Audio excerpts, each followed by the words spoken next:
Hello everyone, welcome to React Learning course. In the last video, we learned how to delete person and update list of data by setState method. But we got an error. We can see in console log missing a key prop. The key prop is actually an important property we should add when rendering list of data. And that's why React tells us to do so. We have not specified a key property in my if component. Basically, by mapping an array into JSX element, the key property helps React update the list efficiently. Consider the case we have here that we delete two elements from the list.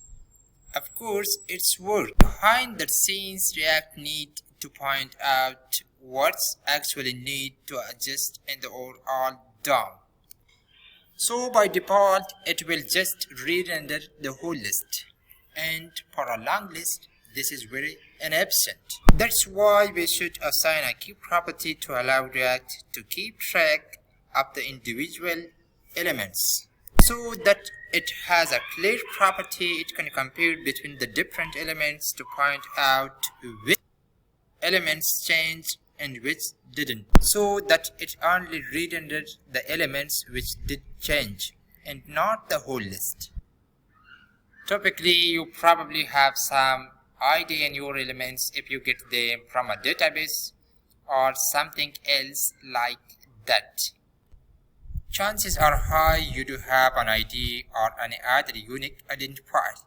Here name would be a unique, but that's not necessarily guaranteed. So we should try to have a unique identifier.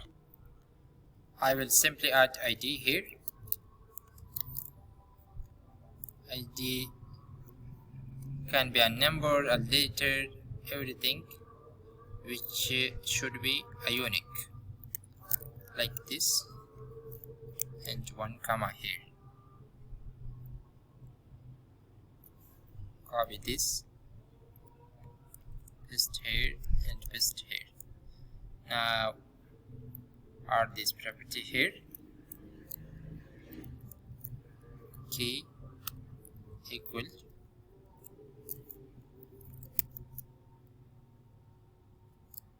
person dot ID. Save this code, move to browser. Now refresh this page like this, switch state. Now the key warning gone. You can see here. Thank you for watching.